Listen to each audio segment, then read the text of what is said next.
Welcome. I'm Lynn Fraser with the Killaby Center for Recovery and the Radical Recovery Series. And I'm here with two of Peter Levine's senior teachers, and we're going to talk about somatic experiencing and how that relates to addiction.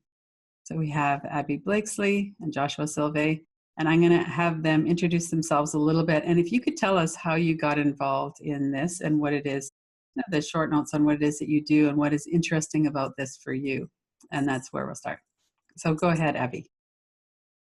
Thank you. First of all, I really want to give my appreciation for being invited on the program and to also share an opportunity to share more about somatic experiencing with all of the listeners here.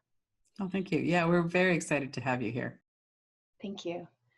So my name is Dr. Abi Blakeslee. I have a PhD in clinical and somatic psychology. Somatic means body-oriented. And I'm a body worker as well, many years of experience in different somatic modalities. But my path has always led me back to somatic experiencing. And one of the things, if we look at the word somatic experiencing, somatic is body oriented and experiencing is a verb. It's happening in the present moment. So, really to me, the healing happens in the here and now. So that's really there's a present-centered focus on working with what's occurring in our bodies and in our experience and beginning to shift with our attention, with our awareness, through our physiology, some of that experience that leads to a deeper sense of connection with ourselves, with others, and with the world. So that path for me of coming back to somatic experiencing is just that it's really a practice, and it's changed my biology so deeply in studying it and working with Dr. Peter Levine for so many years, and many of the other faculty members and our participants and many cohorts and my clients. It really works. So that's another reason I light up when I talk about SE. Because it's not just a method or a tool, but it's a way of being that really helps us to reconnect to our instinctual selves and find more capacity for joy, pleasure, presence, all the things that we want to be our best true selves. Mm-hmm. So the mindfulness is a big part of it, the present moment, being in the present moment, and how trauma takes us out of that. We have to find a way to come back. It is. And SE differs from mindfulness. Joshua may have some more to say about this too, in that we attend in somatic experiencing sometimes to particular things in our internal experience rather than others. So in mindfulness, we're going to be just sort of noticing more of what is. We're going to be allowing what is, feeling the sensations, the emotions, the thought. And there could be layers of healing that occurs from mindfulness. It's certainly a very, very important tool and experience. But in SE, we're often looking at where is the trauma and where is the resilience? And when do we attend to what signals? And we can talk a little bit more about that. So there's more of a specificity in our work, which shifts it from just a mindfulness-based practice. Right. Oh, thank you. So Joshua, why don't you jump in here and tell us about you? How did you get involved, and what excites you about this work? Yeah, it's exciting work, and always an honor to get to talk about SE. As I think Abi mentioned as well, I'm a satisfied customer as well as a proponent. So it's been a really marvelous journey for myself as well. But yeah, my name's Joshua Sylvae. I have hold a master's degree also in clinical somatic psychology from I think from the same institute as Abi, and then also a PhD in higher learning and social change. And that speaks a little bit to my journey with SE. I came to SE also to sort out kind of what's going on in the modern world and seeing how our culture seems to be headed in directions that really aren't healthful or just. And the curiosity about that is what initially actually led me to somatic experiencing. And I discovered in SE a really compelling body of theory and practice pointing to how the human nervous system, as with other mammalian nervous systems, is really designed to be able to rapidly restore our functioning in the aftermath of extreme events. You know, Dr. Levine's pithy formulation for this was, why do animals in the wild, though threatened routinely, rarely become traumatized? So what is it about, modern humans and our domesticated animals that leaves us vulnerable to traumatization? So I found this marvelous SE training and went through it and got more and more inspired by the work of SE, and have made it kind of my life's work at this point. And one of the things that I think about in terms of somatic experiencing is its bottom-up focus. As Abby mentioned, it's not just a method or a technique. It's really a way of being, and particularly a way of being with clients and others that assists this nervous system of ours to come back into its intrinsic balance, or as Levine puts it, the intrinsic regulatory capacity of the organism. And, that seems really important to me, that we're not just focused on, here's what you do to make yourself feel a little bit better, but rather we're coming in to support the system itself to regain its balance. And then, as clinicians, as people, we don't have to work so hard to feel okay. So Right. it's kind of a big goal of mine, is to, bring that to my clients for sure, to the healers that I train in my trainings, but also hopefully to the world at large. Mm-hmm. Yeah, and we were just talking about how so many people are triggered right now in our global situation and political situation and climate change and all of those things. Mm-hmm. Very difficult time right now for people. Mm-hmm. Mm-hmm. Very uncertain. So I know we're going to get into the long answer a little bit here, but do you have a short answer to that question of Peter's? Why is it that humans are so traumatized by these events? Well,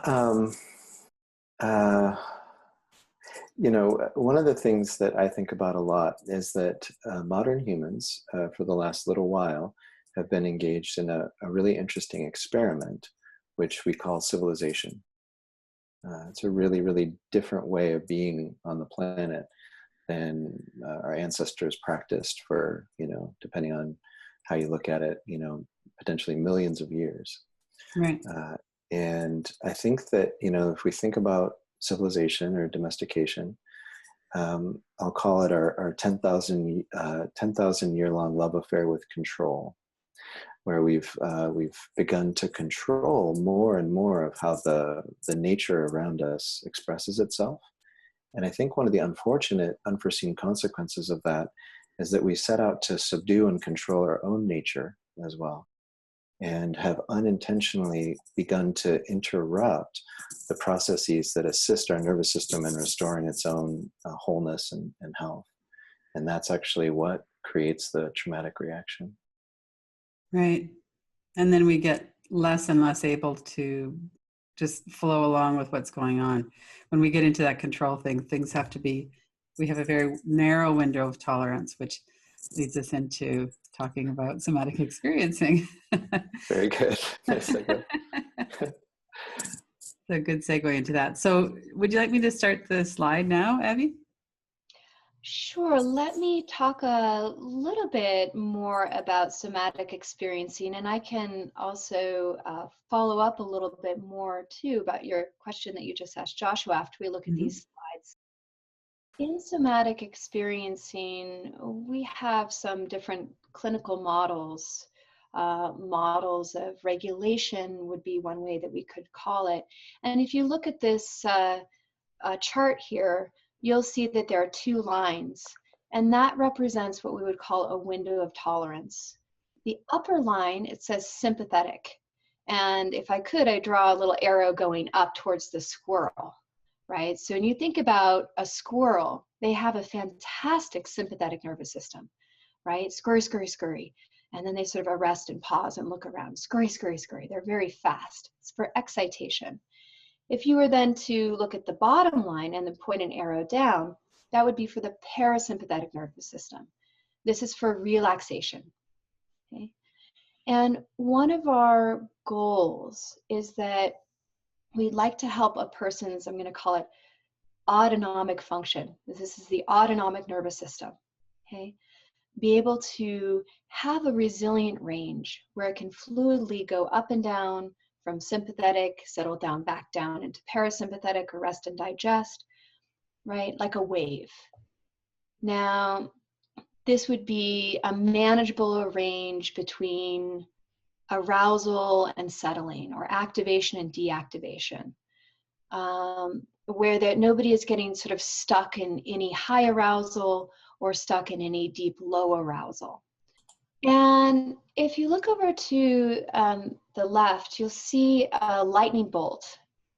And we talk about trauma as being a lightning bolt out from the blue. Freud talks about trauma as being a breach in the protective barrier of the self. And many times these are events that happen too fast, too soon, too quickly to integrate. As in with developmental trauma, it can be too little for too long. Right? There may be multiple types of traumas that occur that create this breach in the barrier of the self. And it's like a rupture. And it affects autonomic functioning. So what we see is that the body will go into instinctual, predictable instinctual phases for protection. So here you see that red line going up high above the window of tolerance into sympathetic arousal. Here, right, we might be fighting or fleeing if we have the possibility to be able to do that. If that happens for too long, or if our lower instinctual brain decides that an active defensive response is not going to optimize our survival, and again, it's a lower brain response, then we may get stuck on off. This is a freeze response. We call it immobility. There can be tonic immobility. It's an analgesic effect, so there's numbing. And this is a deep parasympathetic response. Okay, so it's not the gentle rest and digest, but it's a deep parasympathetic response that we share with animals that go into hibernation. Okay? And there are very different physiological kinds of things that occur when you're stuck on high or stuck on low, or stuck on sympathetic or stuck in the deep parasympathetic. And if you look here, you can see for many people who are stuck in the high sympathetic, there can be lots of different clinical symptoms. People with anxiety, right? Dry mouth, heart racing. All of those things are physiologically sympathetic responses. Panic, hyperactivity, exaggerated startle response, insomnia, an inability to relax, restlessness, hypervigilance, digestive problems, lability, a lot of emotional flooding, right? The system is on hyperdrive, extreme emotion. This is just a short list of some of the different kinds of symptoms that you might see when the nervous system is stuck in a highly sympathetic charged state. Well, and what strikes me about that too is that, I mean, that can really take over your life. Digestive problems, you can't sleep, you've got emotional flooding. I mean, those are the kinds of things that you can't live a normal life if you're stuck on a high alert like that. That's right. Mm-hmm. That's right. And then on the opposite side of that, you find people also suffer when they're stuck on off or in the deep parasympathetic. We see depression, flat affect, lethargy, low impulse, lack of motivation, low energy, lack of feeling, cut off from feeling exhausted, a lot of chronic fatigue, fibromyalgia, disorientation, disconnection, dissociation, lots of syndromes, pain, low blood pressure. So some things that fall kind of more into the medical categories, other things that fall more into psychological categories, and poor digestion. But this is really, I think this chart is really important if we're talking about recovery. Because, you know, rather than going back through all of the events that a person has experienced, we can really look at, where are you stuck? Where is your nervous system stuck right now? And when do people use and what do they use? Because a lot of the time, people are trying to access some kind of level of regulation. Yeah? I mean, it's an attempt at regulation. So they're reaching for the drink, or they're reaching for the opioid, or they're reaching for, right, something that they've lost the ability to sort of access their natural pharmacy. And this is something through the process of SE where we can really, if we're working with the lower brain, we're working with the nervous system, we can help people to begin to re-access that natural pharmacy. Well, and a couple of things that I think are important about that too is that, for one thing, people tend to shame themselves and blame themselves for having these symptoms. And it's really a function of our physiology. That's really important, I think, for people to know. The other thing I think would be that we can work directly with the nervous system. And I've seen so much in the last 5 years in particular about working somatically.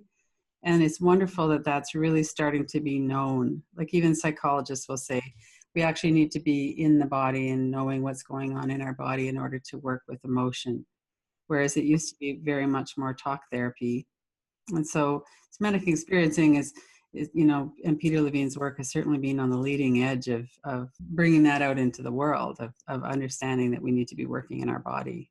Yeah, I would say that if we're hoping to facilitate that more bottom-up reorganization of the nervous system, we're going to need to incorporate that somatic level of experience. As Bessel van der Kolk said when talking about working with trauma, if you're using cognitive behavioral therapy to treat trauma, you're treating the wrong part of the brain. Right. Trauma imprints aren't stored in the neocortex, and we're not able to think our way out of trauma.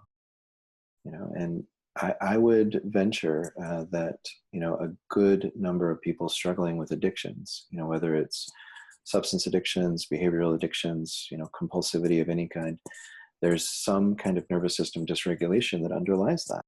Right. And these are often strategies, sometimes brilliant strategies that have allowed a person to survive.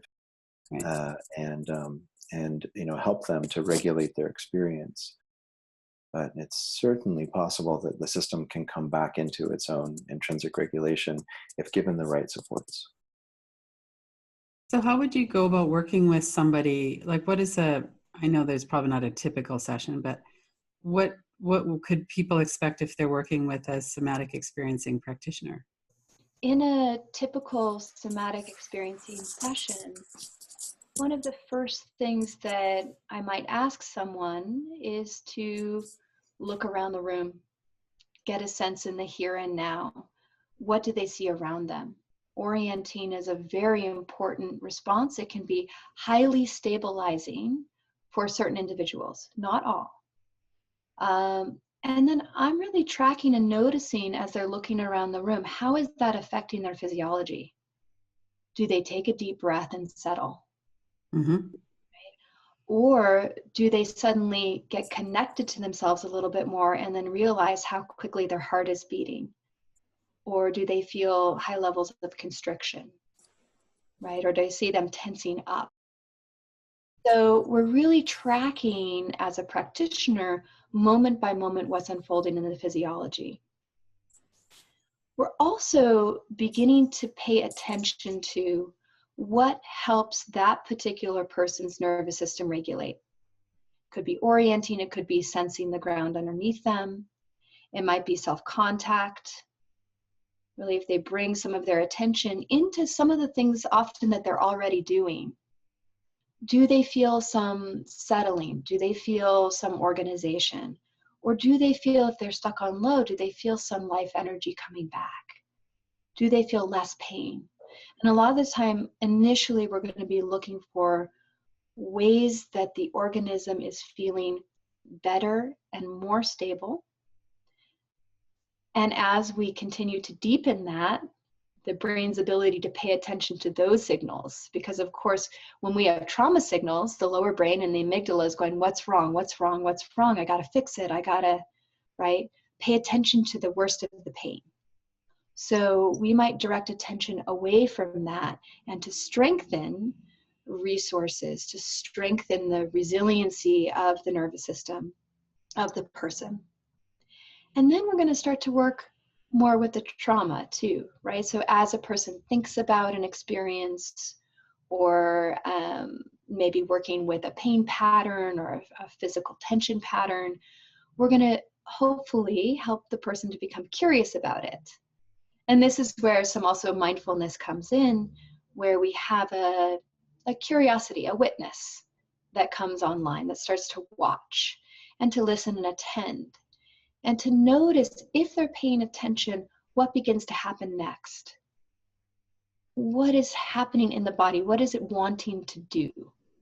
And we may find there are ways in which the body might discharge or release activation. It's been stuck in a pattern just by the simple attending. There are different kind of autonomic signals that might happen: shaking, trembling, movement of heat, right? It's kind of like a pressure cooker. Right? And as the steam releases and then everything cools down, right? There's this kind of release that can happen. So we're going to really attend and allow those kinds of experiences with support, and for the person not to interrupt that, right? Oh, I'm cold. Oh, this is weird. Why is my hand moving that way? Oh, why don't you just allow it and to see what happens next? The other thing that we're particularly attending to is sometimes the body has a stored level of survival activation around what the body, kind of what the survival program, I could call it, was, that didn't get to complete. It could be a survival program like to reach out for connection, or it could be a defensive strategy like fighting or fleeing, or the body needs time to come out of freeze, right? Enough time to come out of freeze in order to begin to sense what some of those more active defensive strategies were. And there's a feeling in the body that it wants to do something, like it wants to run, it wants to fight, it wants to set a boundary. It could be in the past, but it's a present signal that's recurring over and over. So we're going to get curious, what does your body want to do right now? And allow those movements, allow the images, allow some time for the body to sort of unwind, right, what it has needed to do for a long time, sometimes even decades. Right? And there's then a deep felt shift in the physiology as that gets released or reorganized. And then there's new options in the brain chemistry. There's new potential, because that potentiation, right, that has continued to be what Peter Levine says is that it's like it's all dressed up with nowhere to go. Right. But as soon as it finds a channel and the person feels like if anything similar were to happen, then my body could respond by setting a boundary. I couldn't then, but I feel that I can now. That's going to create a different level of empowerment overall in the person's life and increase a level of functioning. So a child, for instance, children tend to not have a lot of physical power to remove themselves from danger. So a child has been going into pleasing behavior, trying to stay off the radar, trying to stay out of trouble that way. And then they would carry that forward into their adult life, and which of course affects their relationships, their jobs, everything. And so doing this process would kind of get them out of that pattern so that they would have more options. Is that what am I understanding kind of that's how it works? Joshua, do you want to follow up with that? I was kind of curious what you might have to say, actually. I'm happy to. Yeah. So, Lynn, answering your question, absolutely. So it could very much, we work with somatic experiencing as it relates to attachment patterns, right? The way in which that child learned to survive. Right. And it's an ongoing pattern, right? And that might not serve them in certain situations. So if they need to ask for a raise, for an example, right? But they're terrified of confrontation. So we would want to work with that as they're thinking about asking for the raise. What happens in their body right now? Or what does that relate to in their childhood? And we might go back and do some work around the child, what the child wanted or needed. Many times when we work with developmental trauma, right, the child is programmed to attach. And we have a biological necessity to attach to our caregivers, which creates a lot of binding when those are the caregivers that are also harming us. So we may need to go back to notice the person's physiology and then imagine if you could step back in time and be an advocate for that child. Or if you imagine that child had gotten the protection they would have wanted or needed, what do you imagine? Or what's the impulse from your body that comes right now?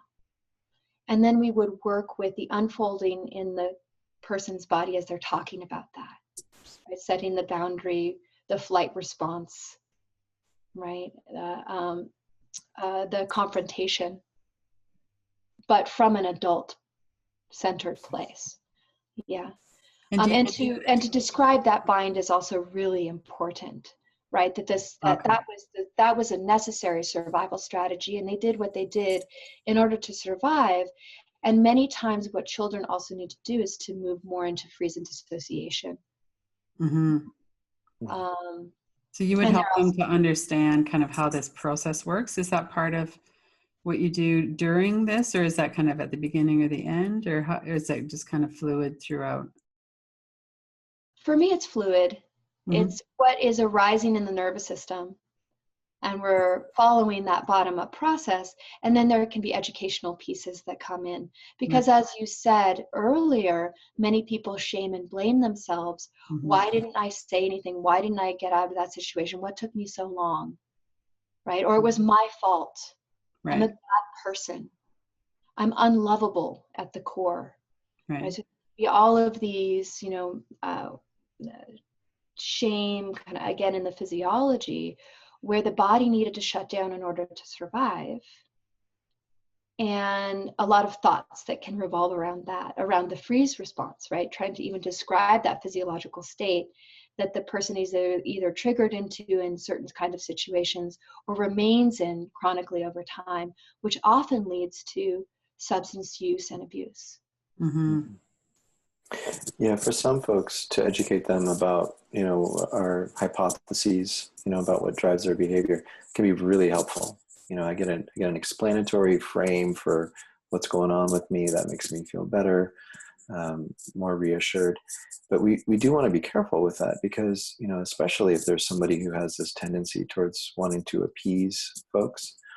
If I tell them my idea about what's going on in their nervous system and how that's affecting them, they may start to think, he wants this to happen. So is there some way that, I can engineer that to happen? Not that they're going to consciously think that, of course, but it may come out in their behavior. And, that can really get in the way of the process. So, we judiciously educate folks, where we think it's going to be beneficial for them.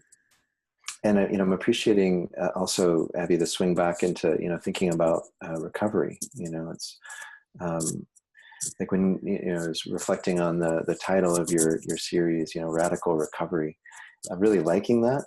By the way, it's I think really in line with our theory of somatic experiencing and working in this somatic way, because to facilitate this full recovery, a radical recovery, that we do need to in some way transform the way that our body, the way that our nervous system, as Abby was saying, the lower brain, the way that those structures work, the ways that our system processes information. So some of the things that, that as SE practitioners we do to support that include, trying to get this balance between internal and external focus. So one of the things that is sometimes advocated in recovery circles or in mindfulness approaches is just to begin to pay attention to your experience. And for a good number of people, that's really helpful.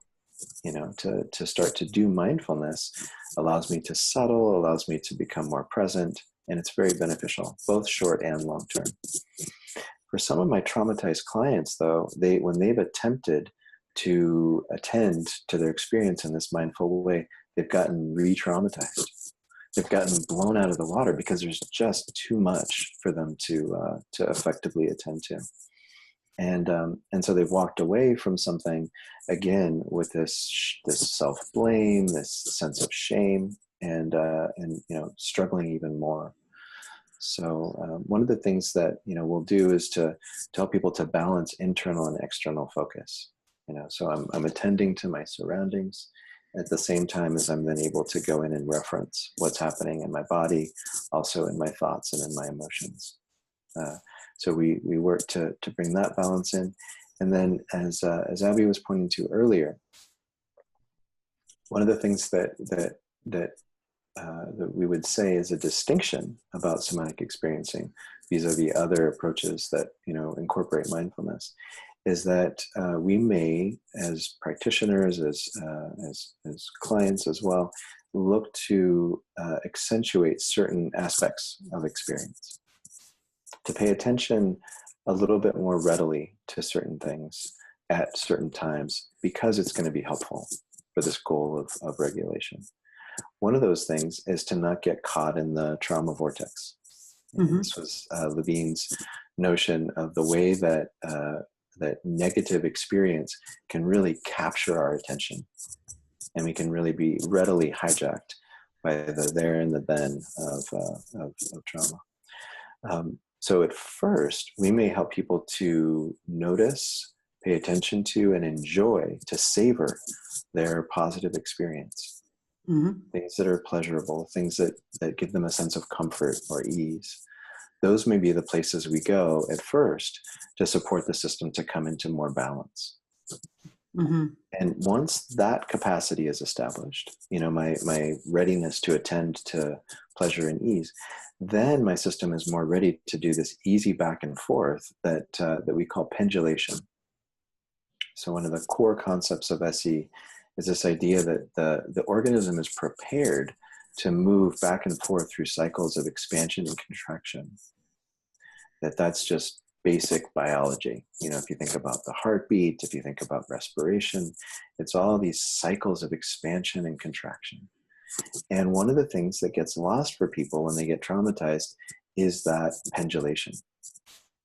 And, again, referencing, Levine's work, he says that SE is about helping people move from fixity into flow.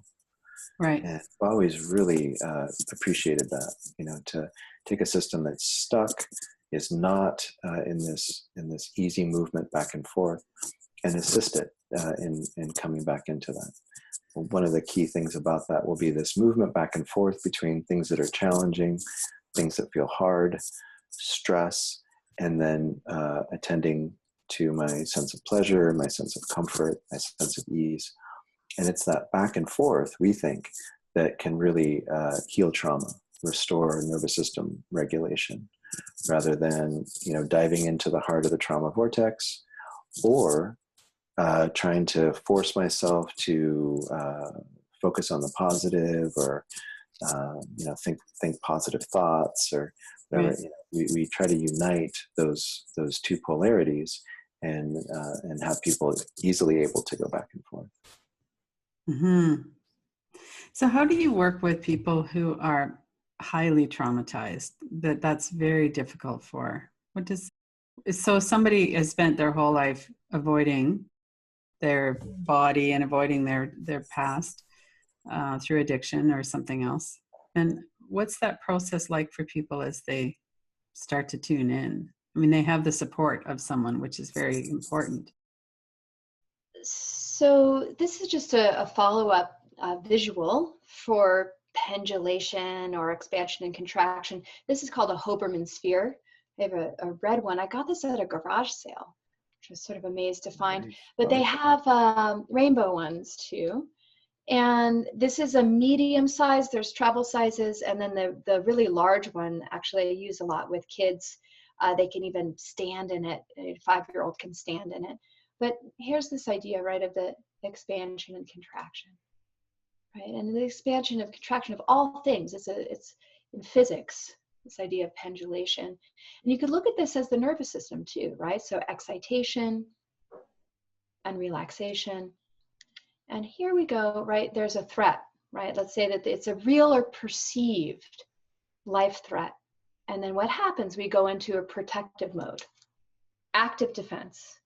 Okay, and then the lower brain goes into maybe a passive defense. Okay, and people can move between this and this rapidly or slowly, or they might be predominantly stuck here. Yeah, they might be predominantly stuck here and have some capacity to return here. So, right, this is a really nice model. And I use this sometimes with families.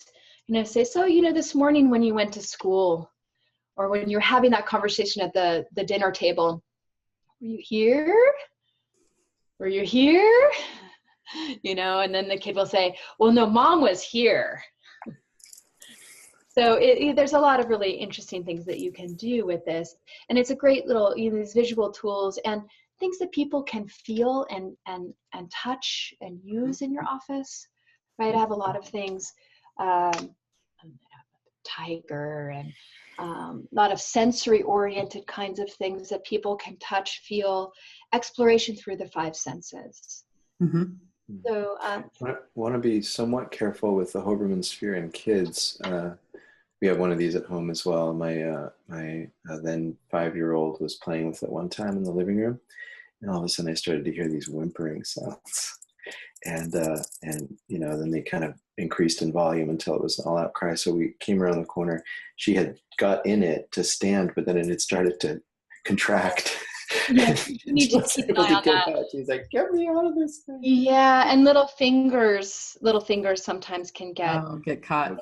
expands and contracts. But if you're watching them, yeah, and it's dependent on age, absolutely. Yeah, right. I'm watching our 3-year-old with that all the time.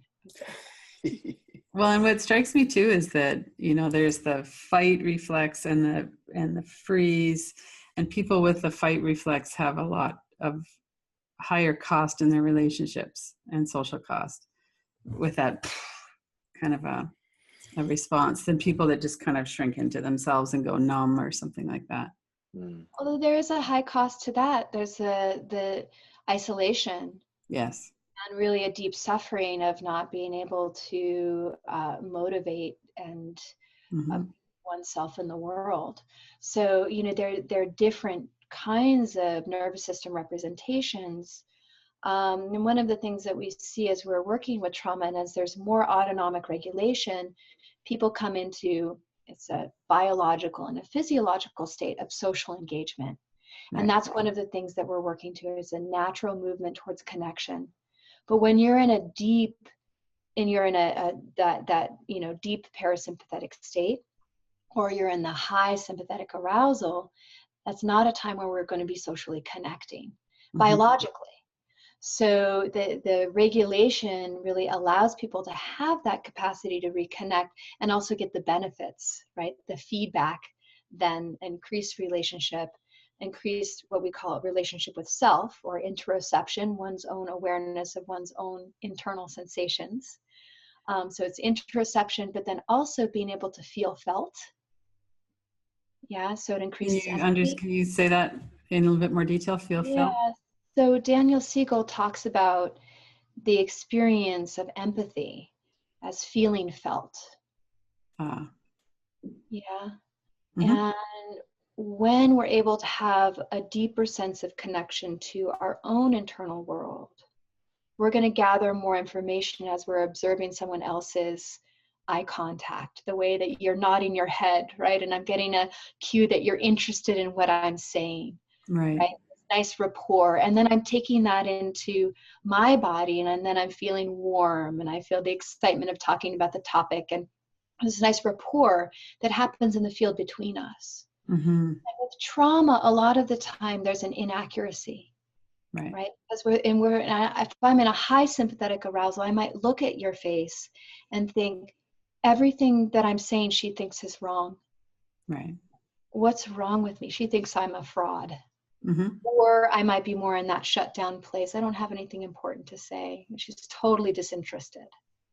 Yeah. So again, the interpretation often that we make of others is connected to our own internalized state.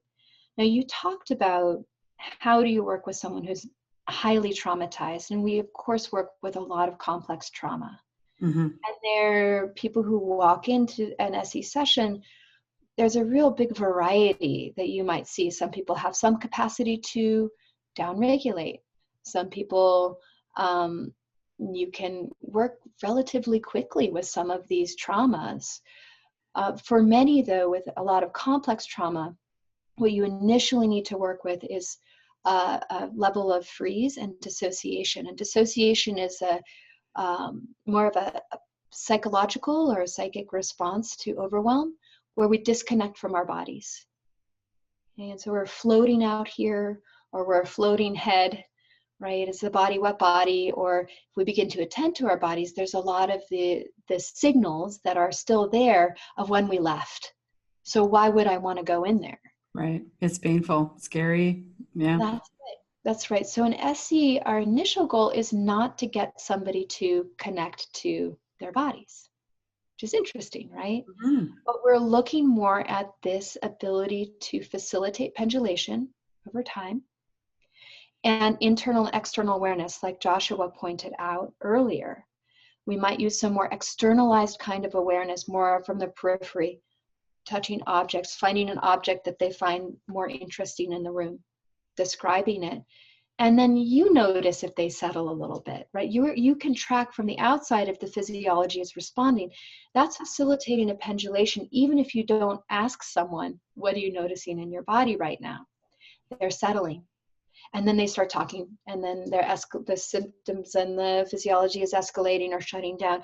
And you take a pause and then redirect them towards the environment again, or towards, how did you survive that?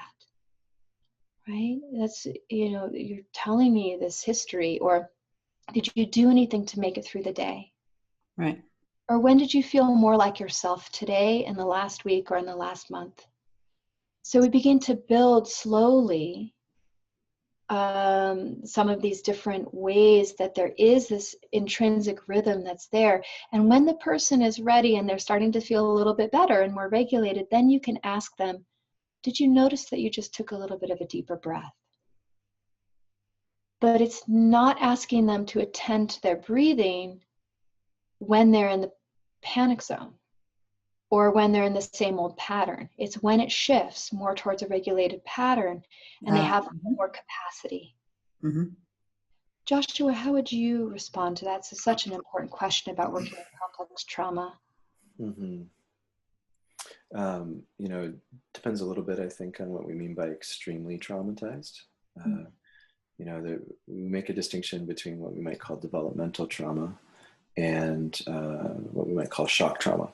And somebody who's extremely traumatized, that may suggest that they have both, that they have a background of developmental trauma and then have some shock traumas overlaid on top of that.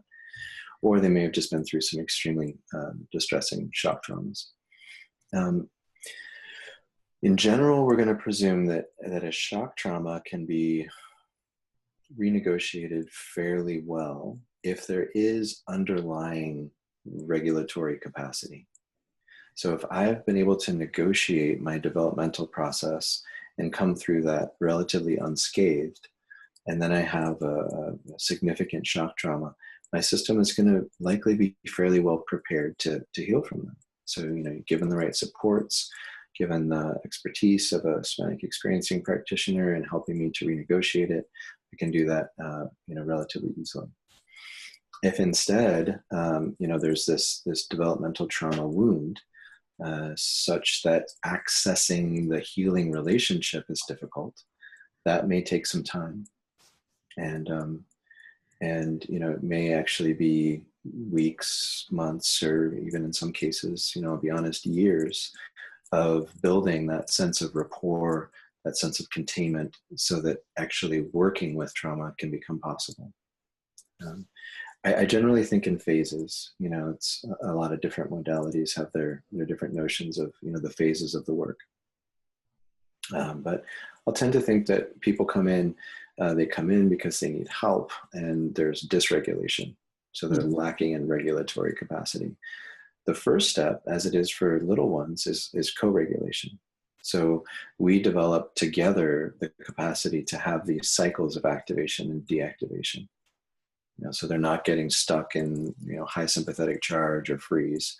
And I'm coming in to offer myself and to direct their process so that they don't get stuck in those dysregulated patterns. And then we move into self-regulation. And I tend to think of self-regulation as having two distinct phases. One explicit, where the person is doing something to regulate themselves. There's a strategic, intentional manipulation of experience. And then implicit self-regulation, where the system begins to regulate itself. And so kind of leading people along that journey. And what I know is that for some people that may be a 2-3 session process. A person who doesn't have developmental trauma, has lived a relatively easy kind of life. They get into a really bad car accident. They're noticing symptoms afterwards, and they come in. We rework the car accident. We renegotiate that process, as Abi was saying, look for these incomplete self-protective responses, facilitate the safe completion of those. They may come back into regulation and be ready to head out the door. But somebody who's had a history of developmental trauma and or repetitive, ongoing shock traumas, that could take significantly longer, just to create that basic level of stabilization so that the renegotiation process can take place. Right. And unfortunately, developmental trauma and continuing shock traumas tend to go together. Absolutely. The most reliable predictor of a traumatic reaction is, unsurprisingly, previous trauma. Right. So if my nervous system has gotten dinged in that way, then it's much more likely that subsequent events that are extreme are going to provoke more of that. Mm-hmm. Well, and it's sad too that, even though we understand now that, and it's research back now, that we need connection with other people, and we need it in our bodies, our whole physiology, our heart, everything. Mm-hmm. And yet when we've been hurt by other people, it's so difficult to reach out and connect in a way that feels satisfying or real. Mm-hmm. And this is where somatic experiencing, because in the earliest time of our lives, what are we? We're sensory, we're motor, we're emotional. Mm-hmm. It's very basic, we call it more implicit, non-conscious memory.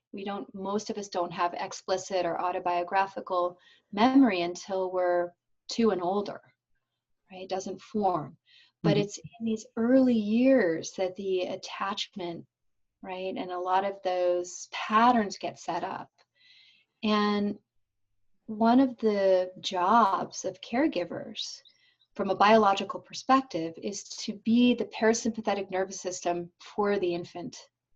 They have an underdeveloped parasympathetic nervous system, increasingly 18 months of age and then beyond.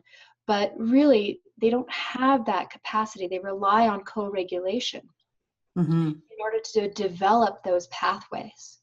So this is another place where we see people a lot of the time reaching out for substances in order to regulate themselves, because they have the blueprint. We all have the blueprint for a parasympathetic nervous system, but it's underdeveloped in a sense, right? That synaptic connectivity is not there, and it's not reliable.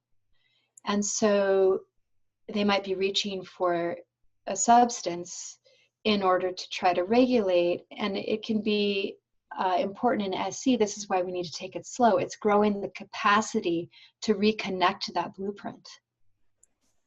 Right. And so do you use different tools to help people self-regulate until they are able to do that more internally, until their system is stronger?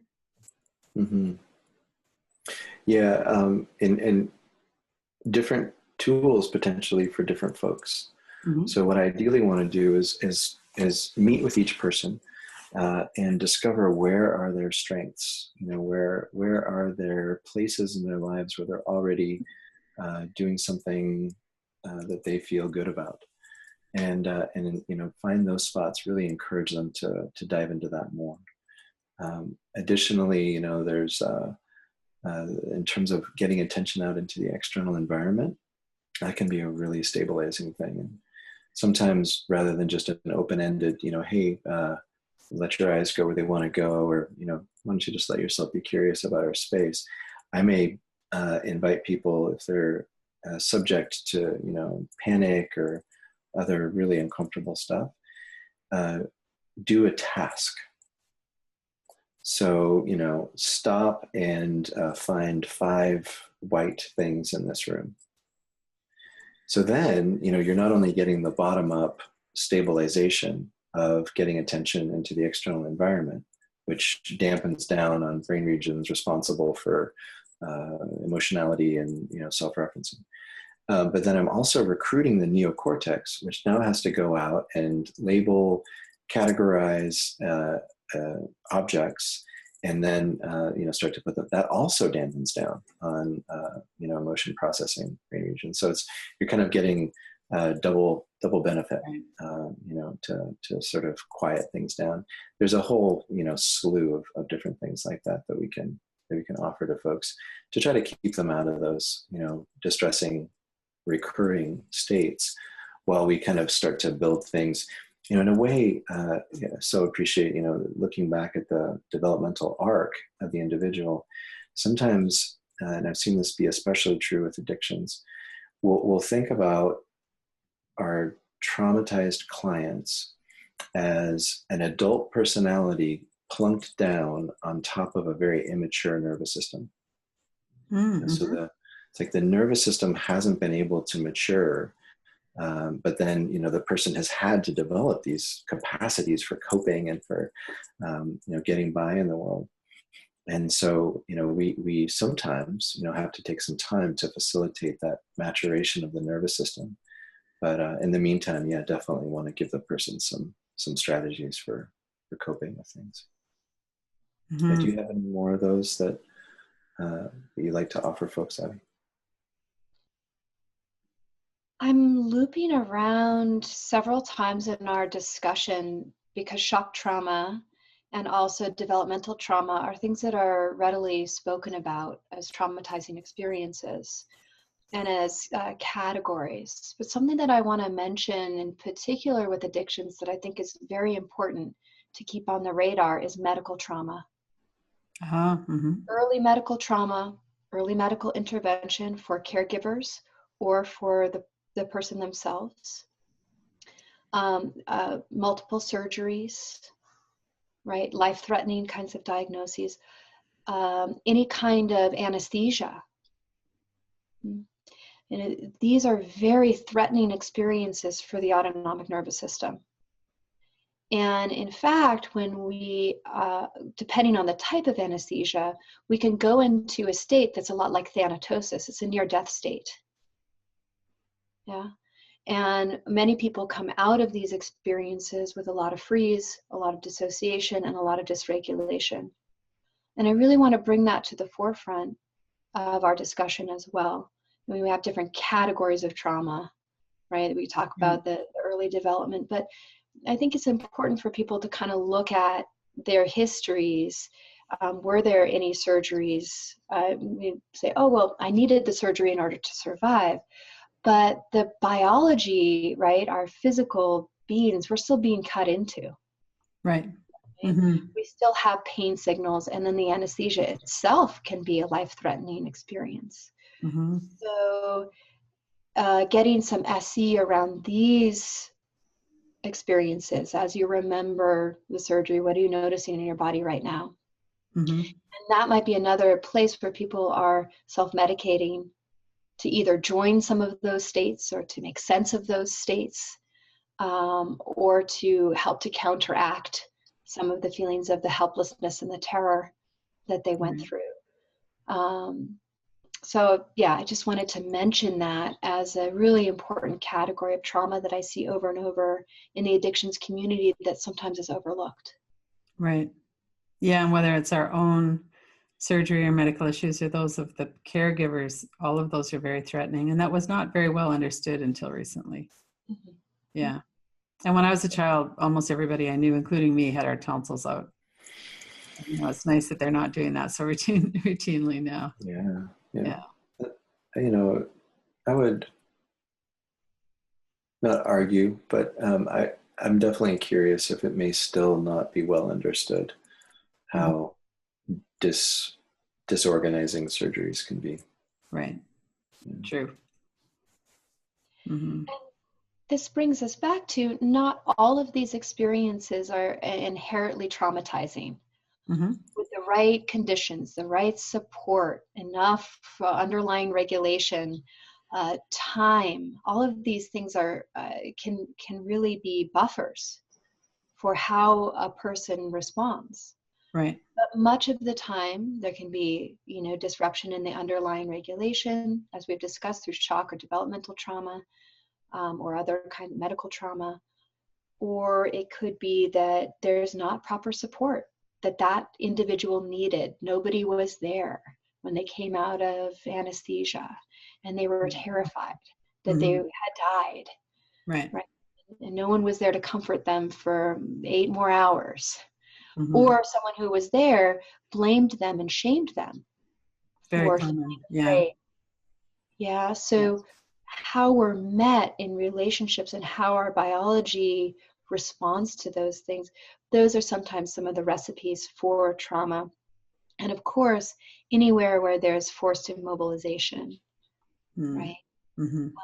And is the kind of a recipe, and high arousal is a recipe for dissociation and freeze.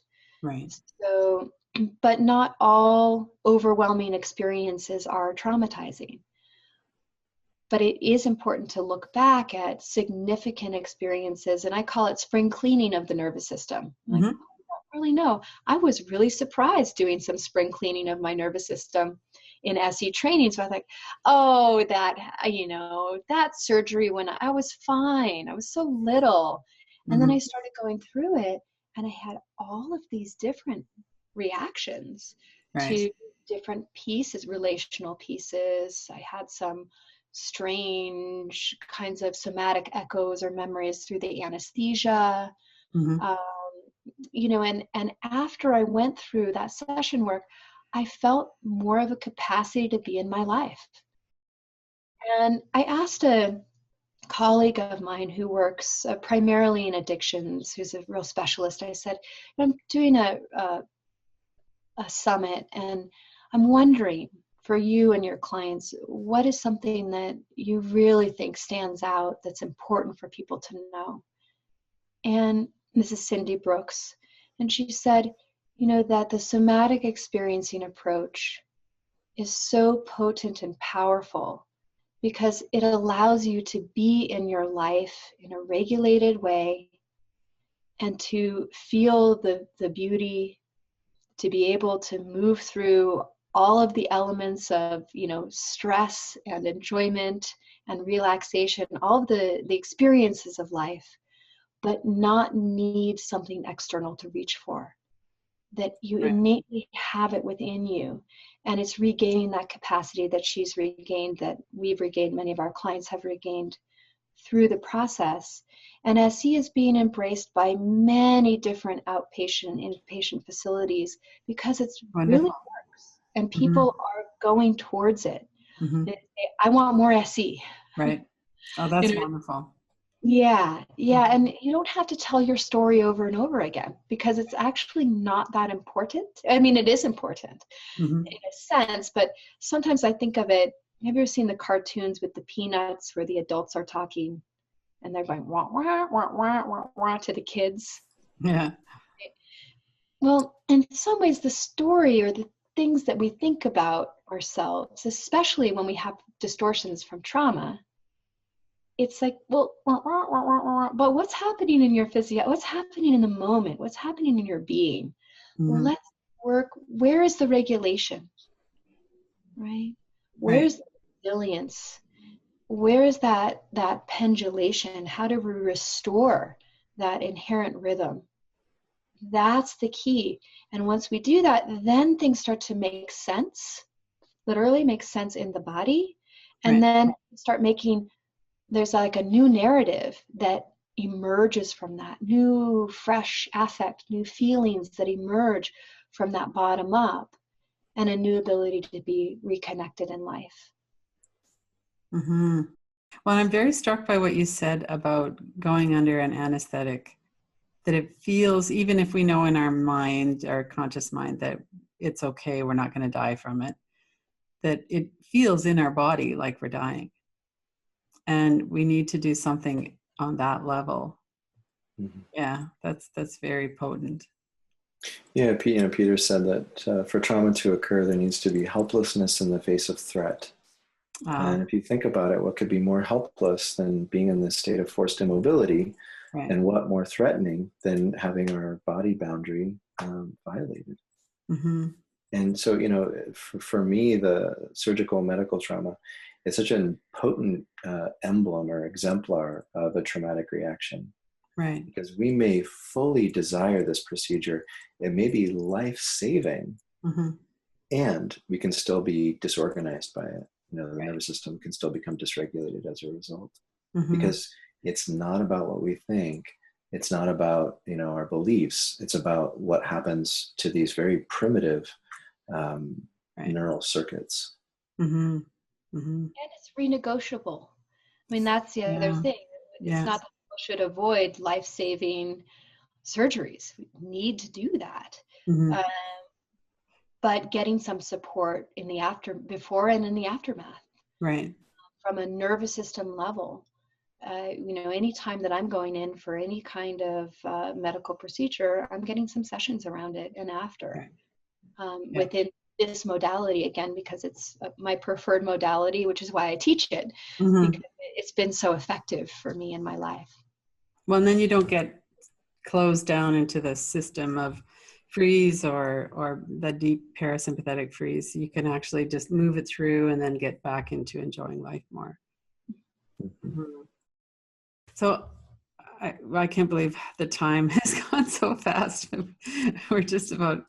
We've been talking for an hour and 20 minutes. So we should probably go into the last little bit here. So before we close though, I'd like to know if somebody that you're working with comes in, especially with an addiction, and there's all kinds of different addictions. It could be alcohol or other drugs. It could be a process addiction or food or sex or whatever it might be. What are a couple of things, one or two things that you would say, this is a good place to start?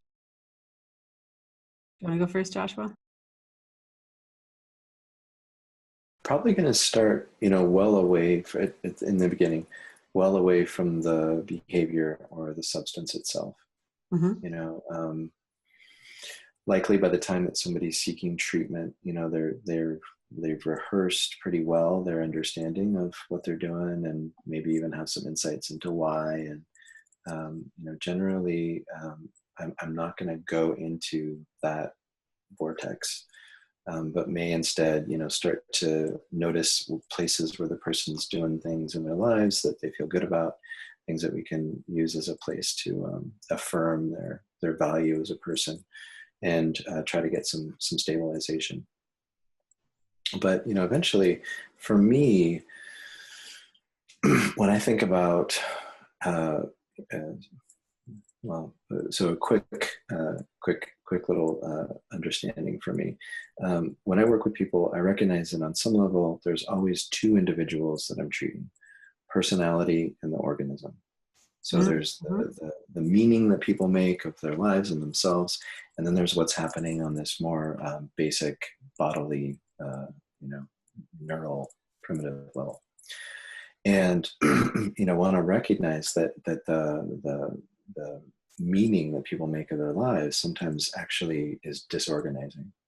So to work to, facilitate the emergence of some kind of different structure of making meaning is key. But if there's, if there's this regular interruption of what's happening by going towards a substance or a behavior that's, useful to an extent to keep things somewhat regulated, but ultimately disorganizing, we're going to have to develop ways to move out of that pattern.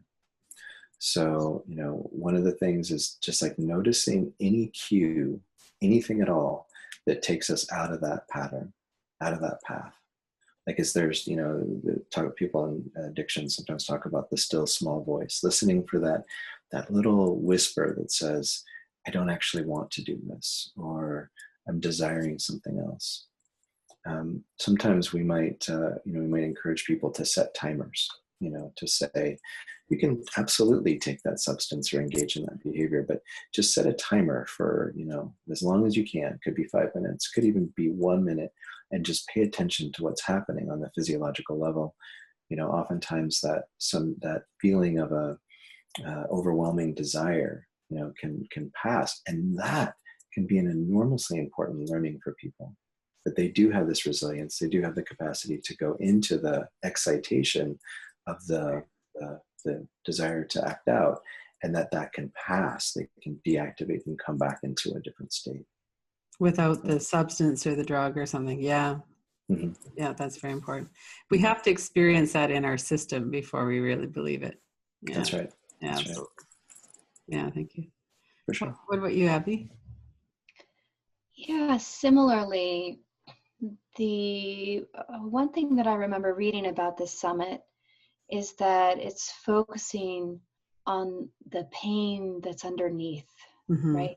The deep pain that we hold from overwhelm, from neglect. Right.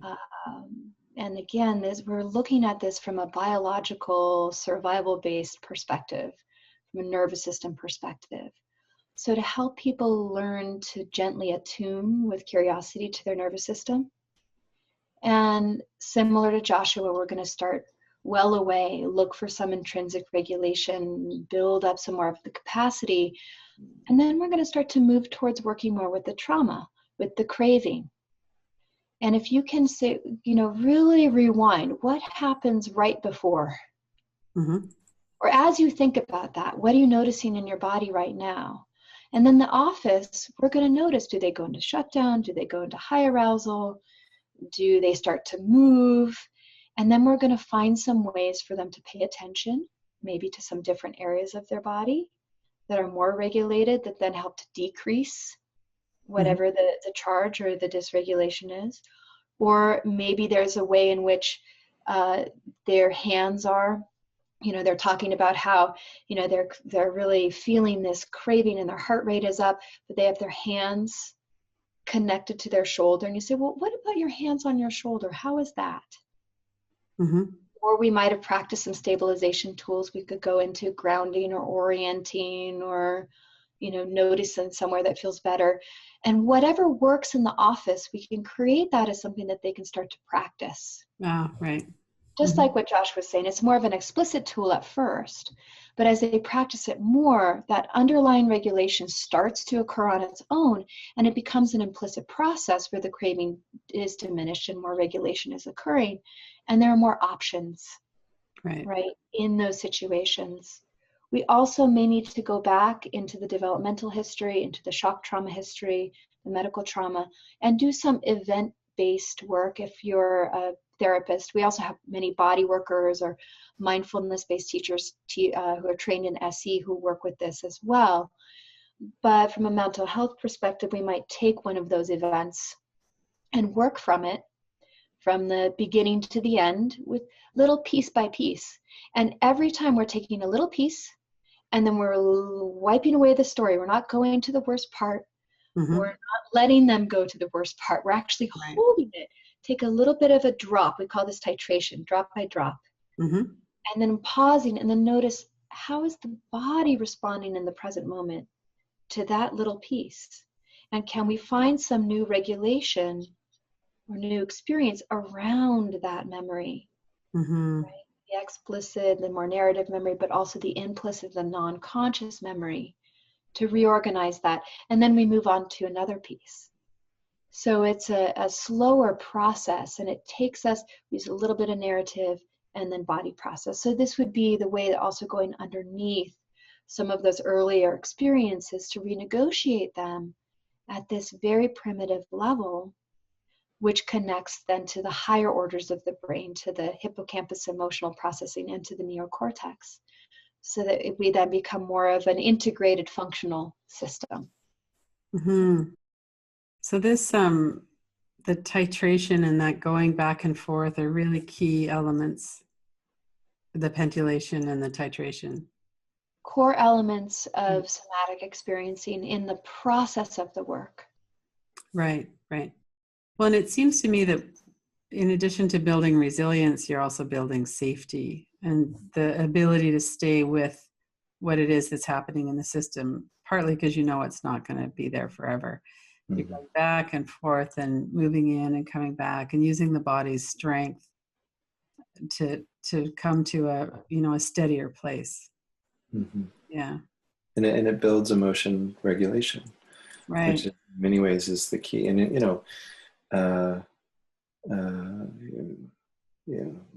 Bill W. Came up with this too shall pass. Mm-hmm. Which is it's emotion regulation slogan. Right. But when you're in the trauma vortex, you don't know. Right. Yeah, it's so overwhelming. It feels like it's going to be here forever. Mm-hmm. And the other thing that occurs in the trauma vortex is there's a fixity in the neurobiological lower brain, right? So we actually, until we can attend to some different qualities and move the organism through time, complete some of the defensive and survival responses, allow time for discharge and reorganization. That's another key element here, that we really allow time for that lower brain processing, which is a slower process. People are smart.